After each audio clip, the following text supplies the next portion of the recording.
Hi there, Dead Ideal Boy here, back with another video on the channel, and let me firstly say right from the outset, we don't need to whisper because we are not going to wake a baby up. So we're not going to have to keep our voice down in the commentary, so that's definitely a positive. Secondly, we've had a lot of changes recently in Gran Turismo. We've had the updates and we've had a lot of things change, not for the better, notably force feedback issues, etc. So although we've had a lot of changes and the game is evolving all the time, we do have one constant, and that is dirty drivers. And this guy in today's video he's a contender for the title. So sit back and enjoy. Hit the like button if you like the video and like the content on the channel. We'll keep making more of it if you do. And also, yeah, if you've not hit the subscribe button, then you know what to do. So without further ado, let's get into the action. So here we are, Dragon Trail Seaside, the Group 4 cars, and we're on our US account. So you can see there, it's a various sort of level of driver that we've got in here. We've got an A+ leading the pack, but we've got some B and C drivers in here as well. So it was an early morning lobby, and that kind of, you know, explained why there was such a variation of driver levels here. So right away, you're going to see an interesting thing though off the start here. We've got our traction control on because Gran Turismo likes to put it on every now and again for us, so we're going to put that off. But the car behind us, just watch what happens here. It just absolutely blows past us as if we're not there. Don't know how he got such a rocket launch of a start, but yeah, if he wants to share that tip with anybody, then feel free to do so in the comments. So before we even cross the start finish line, we were a position down, but we'll see what happens. We've got plenty of time to make, well, I say plenty of time, it's only 4 laps, but we've got some time to make up a few positions, hopefully.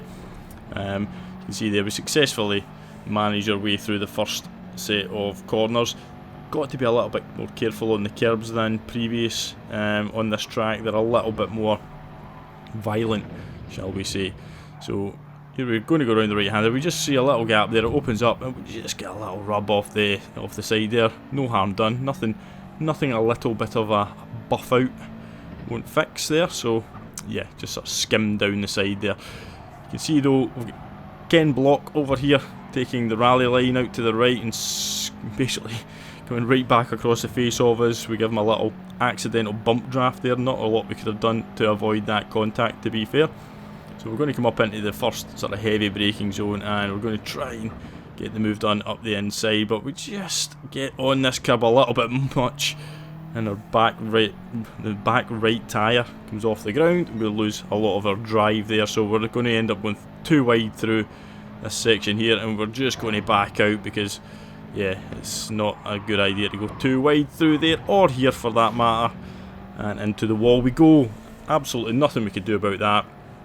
Ken Block just got a little bit loose coming round there and slid right across, trying to save himself from a certain death and put us into the wall. But skipping forward onto lap 2, we've caught back up with Ken Block, and we're going to try and get something done coming through this fast flowing section here. But again, we just can't get anything up the inside there. Again, give him a little bump draft forward. So we're going to have to be a little bit more patient here, I think. You can see there he's got a little bit of a much better line through the S's this time. As you can see up ahead, yeah, that's how you don't do it, and he managed to save it, keep it on track, but yeah, he took all sorts of lines there that I've never really experienced. But here we go, up, we're going to gain a position there actually. Somebody's serving a penalty, or they've had an incident with the wall, something anyway. But whatever it is, we've took the place, and we're going to be coming back on Ken Block's tail, coming through the infamous chicane of death. Can we take it a bit more safely this time? We're going to get a really good run again, but we're going to try and make the move up the inside. We just had to back off a little bit there though, and it cost us a little bit of drive. So we're going to think about, you know, a big send up the inside here. Are we going to get it done? No, we're just going to back out, play it a little bit safely. We don't want to kill him, and he just comes sort of back across us again a little bit, and we give him yet another bump draft, and off he goes, gaining a few tenths from our bumper. So we're going to head back down into the S's. I really did want to get past this this guy because he was holding me up quite a bit. We were losing touch with the cars in front. You can see there he kind of gets his braking a little bit wrong. We absolutely nail it, and look at this up the inside. I mean, that was sensational, even if I do say so myself. Absolutely sensational. Couldn't have pulled that off any better if I tried. We had to go for it, and we made it work. So yeah, pat in the back for me for that one. So past Ken Block we go, and we're going to now try and survive the chicane of death for a third time. The first time was, I would say, a half survival. The second time, complete survival. And now we have to survive it for the third time.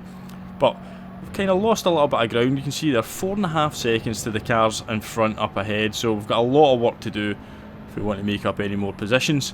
And one of these things is to survive the chicane of death, which we do, taking a little bit of the wall with us along the way, but nothing really major. But we have made up a bit of time there. You can see from the delta that we are now sort of 3 seconds behind, and that's not too bad. Well, it's not great when you've only got 1 lap to go, but at least we know we've got the pace to catch up with the guys in front if anything should happen with them, and it does. You can see now the delta has been cut right down now. 1.2 seconds, 1.3 seconds, and we're going to come into the heavy right-hander here, and you can see they've been having obviously a good scrap, so they have lost a lot of time to me. And you can see we've also got somebody, it's Viking there, just getting his death out of the way before he got to the chicane of death. So that's big brain, smart thinking there. Kill yourself before you actually get to the part where you probably will kill yourself anyway. So yeah, but we get a good run through here, and now we're right on Tony Zah. Remember the name, Tony Zah. We're on his tail. Now, he's going to go defensive, but it does leave quite a bit of room over there, and I can sense that, and I just switch over. I'm going to go up the inside, but not on Tony's watch. He's just going to sideswipe me, send me onto the grass on the right. I lose all traction, and then just go skidding across the track to my death. And the agonising recovery from the gravel, losing another position and finishing 11th. So yeah, that was just pure filth. You know when somebody does something to you deliberately, you know it's not an accident. That was certainly not an accident. I knew that it wasn't an accident, and it really did annoy me, I'm not going to lie, because I thought I'd actually caught up well, pulled off a nice little switch to get up the inside, and you can see there, leaves the lobby right away, the absolute sign of a guilty man. So into the next race, and who have we got in P10? We've got Tony Zah. He's back, he wants some more action, and we're only 12 cars in this lobby now, and we're only 2 positions behind them, so there is the potential to get involved with him again. But I don't want to get involved with him again, to be perfectly honest with you. I would rather not have to take any sort of action, avoiding or otherwise. So let's see what happens here. So off we go, down into the first S's. Keep your eye up ahead, beyond the blue car. You can see there Tony is going to give no robo absolutely no space, and off he sends him into the shadow realm. So he's got that position. He managed to smash his way past there, and that was a bit of a trait. I did come to realise that he did like to give nobody space and send people off at that particular point of the track. Basically, he knew where to make the moves. This was a guy who wasn't just sort of accidental dirty. This was a guy who was skilled in the arts, the dark arts of pushing people off at the most opportune moments to make sure they can't recover and he can drive off into the distance. So unbelievably, he wasn't picking up penalties for it. That's the thing that kind of amazed me in all of this. And you can see again we're heading up into another braking zone, and you can see he's just going to send it up the inside, but watch how little space he then gives Smiley Coyote, and he's got the inside here, and yeah, you can see Coyote backs out sensibly, to be honest with you there. And we've got another yellow flag as we're coming through the chicane of death. Somebody must have died somewhere. Yep, you can see there somebody else coming to meet their maker. So we're going to make a move up the inside here. We've got the Argentinian on our left, and we've got plenty of time to get stopped and get the move done. You can just see here in the radar though, we've got the inside, but the two cars on the left, they kind of have a little bit of a coming together, and it kind of costs them both time, and we actually pick up another position. So we're up to 8th now. And we've got Smiley in the Supra, so fair play for not using the WRX, and we've got Tony Za in front of him again. So they're really having a little bit of a scrap, and you can see there Tony just giving Smiley absolutely no room to try and get round the outside. We then give Smiley a little bit of a bump draft. Couldn't really avoid the contact, just the way he had to come back onto the track to save himself after Tony tried to run him off.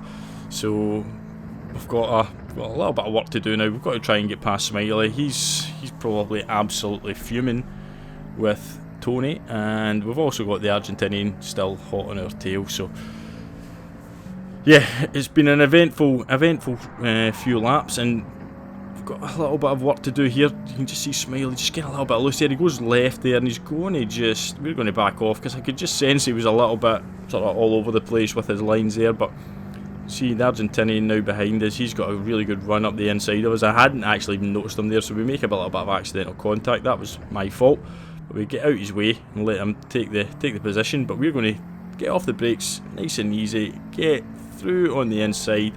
Now we've got the inside line coming up, and like I said, you don't want to go too wide, and he does the sensible thing as well. He backs out, and now we can just make it through the chicane of death, which we do, taking another chunk of the wall with us. So Tony is now the man in our sights. You can see from the Delta, he's within striking range if we can just put a decent lap together and see if we can get anything done. So Tony there, you can see him, he's just come off the grass, so we're going to have caught right up to him now. He's got dirty tyres, and we've got a chance to try and get something done here. He's going to go very wide there, and we're going to get another nice little run up the inside.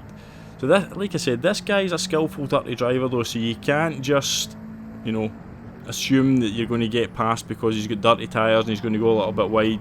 They're the most dangerous situations, because you then put yourself in positions where he can then give you the little nudge. But he's made a mistake there, and we're going to get up the inside this time. We're giving him just the minimal amount of room here that he probably wouldn't have given us. But if you look now in the radar, watch this, he's going to go for the punt, and we just keep over to the left, and he misses us. He then takes out the Argentinian, unfortunately. We get the cut back on him. Again, we're going to try and squeeze him out, because we know what's coming next. Yep, that's what's coming next. He absolutely sideswipes us once again, kills us into the barrier, and off he drives. It was just, yeah. I mean, admittedly, I was trying to give him as little room as I could over on the left hand side, because I knew what was going to come from it. I knew that he was going to try and, you know, just catch the rear quarter of the car and turn me round. And I thought I had managed to get the job done, but like I said, this guy, he's an experienced dirty driver. You can see there from the chat, Tony can't drive. No Robo was not happy with him because of that move there, and when he tried to kill him. And then we had the move here on Smiley where he gives him absolutely no room, tries to send him off onto the curb and the wall. And then we've got the attempted punt where he tries to almost sideswipe me and the Argentinian in the same manoeuvre, and this is where we then have a little coming together.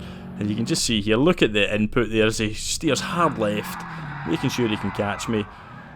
You know, he came off the better of it. You can see he managed to get himself into reverse right away. But let's have a look back at the initial incident from the first race that caused all of this. That is him sideswiping me in race 1. This is what sparked it all off. Again, look in the cockpit, look at him, look at the inputs, look at the, you know, just exactly what he's trying to do. You see it perfectly from this replay footage. Look at that. And that was all because he didn't want to lose one single position. And it's just filth. So, yep, you've seen him. He's out there. Remember the name, Tony Za. If you're going to try and pass him, you better make sure you do it when he cannot send you to the rail. But there we go. So anyway, if you like the video, if you like the content, hit the like button, hit the subscribe button, and I'll see you all in the next one. Goodbye.